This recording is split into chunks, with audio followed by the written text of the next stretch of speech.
Bakit ba kami nandito? Bakit namin gustong iparating ang istorya namin sa inyo?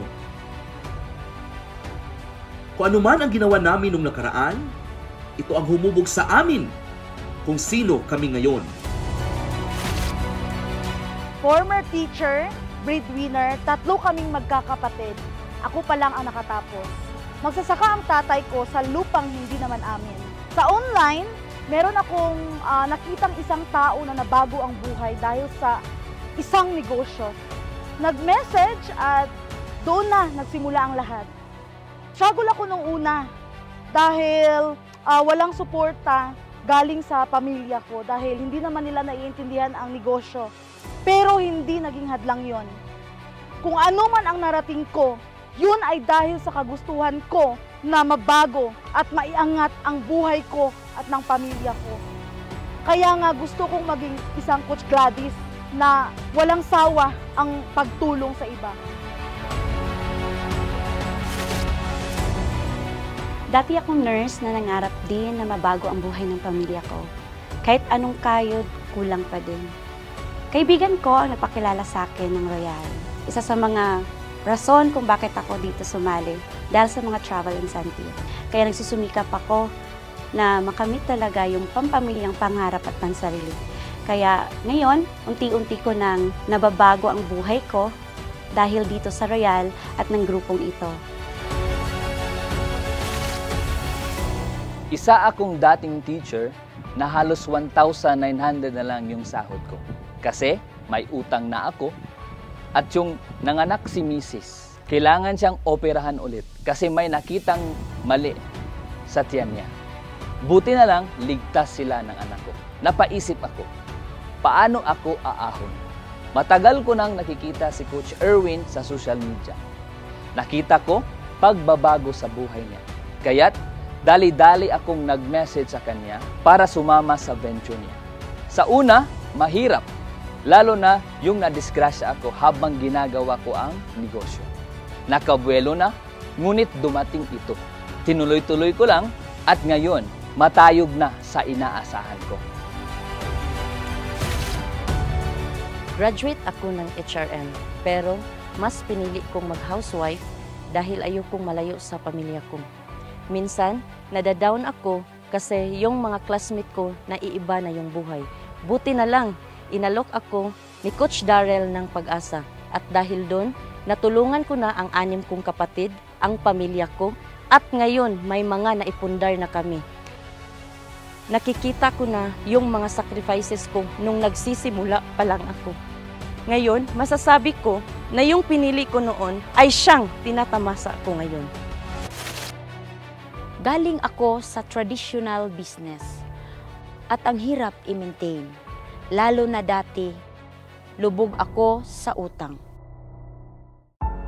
May nakita ako sa social media, isang oportunidad at sinugal ko ang lahat.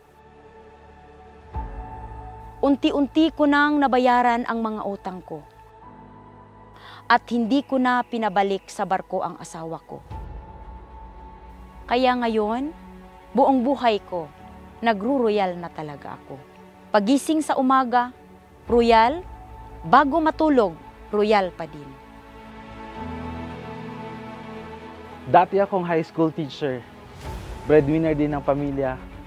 Nangangarap din na mabago ang lahat. Naalala ko dati, nagpunta ako sa Maynila. Ilang beses kong narinig yung salitang breakthrough. Kaya pag-uwi ko dito sa amin, nakilala ko si Royal. At sinabi sa akin, dito ako magkaka-breakthrough. At dahil dito, naibibigay ko na yung mga bagay na hindi ko nabibigay sa aking pamilya dati.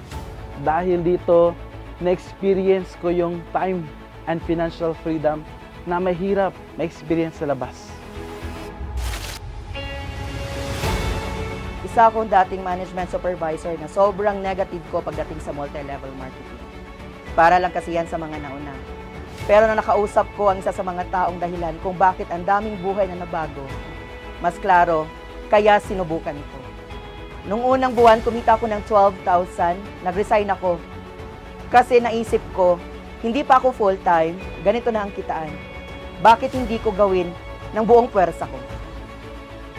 Ngayon, marami na akong napundar, ang dami ko nang natulungan.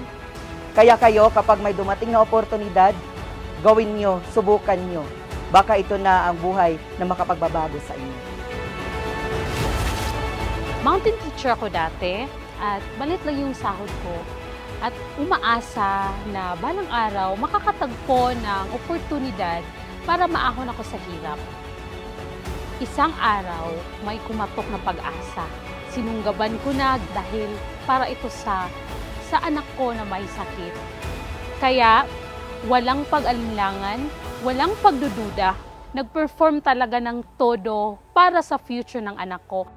Dahil alam ko na ang pagro-royal, ito talaga yung makakatulong para mapagumot ko ang aking anak. Dati akong working student. Sinubukan kong maging hardinero. Magbenta-benta ng kung ano-ano. Nasubukan ko ding mag-tour guide. Kaya lang dumating yung pandemic. Buti na lang, nandyan si Royal. 5 yung mga kapatid kong tinutulungan ko ngayon. 60 years old na yung tatay ko na nabigyan ko ng kasiguraduhan sa buhay.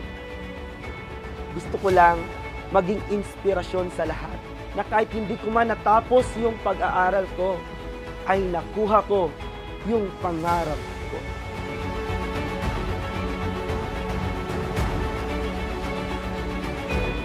Ang pagsilbi namin sa bayan ay nasa dugo na namin.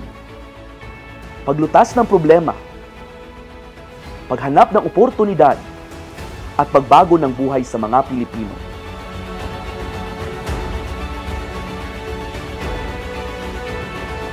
Kami ay may lalim at direksyon.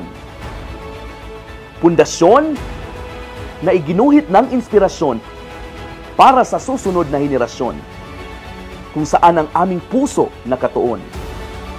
Ang aming lakas ay lakas ng isa. Magandang kinabukasan para sa lahat. Kami ang patunay na may pag-asa ang lahat.